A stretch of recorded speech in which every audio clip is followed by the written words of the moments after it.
Welcome back, everyone! Today, we're diving into a clash of military titans. Two wildly different war strategies locked in a high-stakes showdown.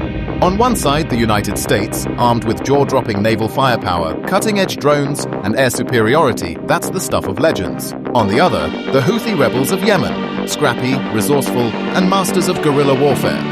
How does a rebel group hold its own against a global superpower? Stick around, because we're breaking it all down, step by step, strike by strike. You won't want to miss a single second of this.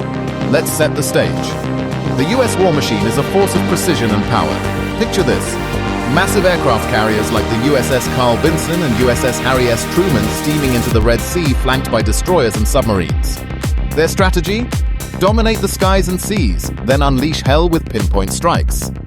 Meanwhile, the Houthis? They're playing a different game entirely. No fixed bases, no sitting ducks. They're all about speed, mobility, and outsmarting their enemy. It's shoot and scoot, fire a missile, vanish into Yemen's rugged mountains, and leave the US scrambling to hit a ghost. How do these tactics stack up? Let's dive in. Well, Segment 1. The US War Plan, Unveiled.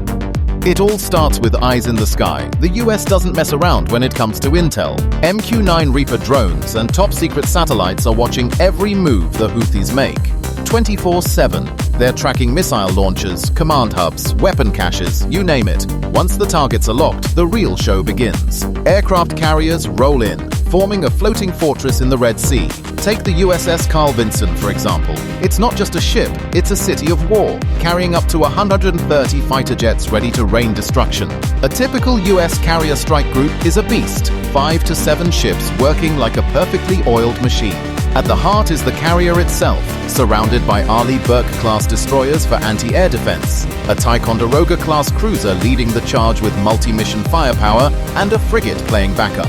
Oh, and don't forget the Virginia-class nuclear submarines lurking beneath the waves, silent hunters waiting to pounce. When the order comes, it's go time. First up, Tomahawk missiles. These bad boys scream toward Houthi targets' radars, air defenses, drone systems, blasting them to pieces with surgical precision. Then come the F-18 jets, launching from the carrier deck with JDAM's Joint Direct Attack munitions. These aren't your grandpa's dumb bombs. They're upgraded with GPS and laser guidance, hitting within 5 meters of their target. We're talking bunkers, missile sites, even moving trucks. Gone in a flash. Recent strikes tell the story. 12 raids in Saada, a power station blackout in Dian, and a devastating hit on residential buildings in Gaza, killing dozens. The US isn't playing around. But here's the kicker. Even with all this firepower, the Houthis aren't backing down. Why? Let's find out. Segment 2. The Houthi Counterstrike. The Houthis don't have billion-dollar carriers or stealth jets, but they've got something just as deadly: adaptability. Their strategy is pure guerrilla genius. Instead of fixed launch sites, easy pickings for US bombs, they use mobile launchers. Picture this. A truck-mounted ballistic missile fires off a shot, then hauls it out of there before the drones even blink. By the time US jets arrive, they're bombing dust. Yemen's terrain is their secret weapon. Those brown areas on the map? That's Houthi turf, rugged, mountainous, and perfect for hiding. They've got the northwest locked down, including the capital, Sana'a, and, crucially, access to the Red Sea. Their weapon stockpiles, scattered across caves and valleys, impossible to wipe out in one go. It's like trying to hit a swarm of bees with a sledgehammer. You might get a few, but the rest keeps stinging. And then there's the Gate of Tears, the Bab al-Mandab Strait. This narrow choke point handles 11% of global trade, and the Houthis know it's their ace in the hole.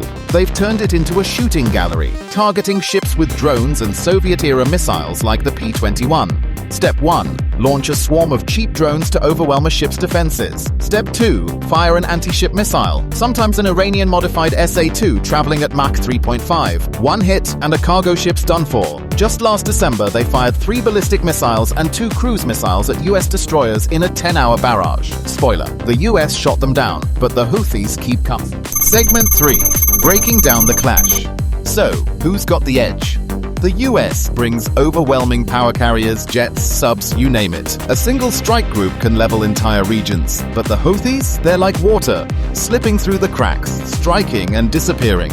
Fixed targets. The US wins every time. Mobile rebels in mountains, that's where it gets messy. For every Houthi launcher destroyed, another pops up. It's a game of whack-a-mole on steroids. Take the US submarine-play Virginia-class subs parked off Yemen's coast, submerged for 140 days, waiting. When a Houthi truck fires and moves, these subs launch Tomahawks to catch them mid-run. Compressed air ejects the missile. Boosters kick in. Wings pop out, and bam! It's a flying wrecking ball. But if the Houthis keep moving, even that might not be enough. The Red Sea's a battleground, and both sides are digging in. The US wants to choke Houthi aggression and protect trade routes. The Houthis want chaos, and they're damn good at causing it. Who's winning? That's the million-dollar question, and we'll keep digging for answers. That's it for today's deep dive. What do you think? Can the US crush the Houthis? Or are these rebels too slippery to pin down? Drop your thoughts in the comments. I read every single one. If you loved this breakdown, hit that like button, share it with your crew, and here's the big one, subscribe. We're dropping mind-blowing videos like this every week, and you don't want to miss out. Click that bell icon so you're first in line for the next one. Until then, stay curious and we'll see you in the next battle.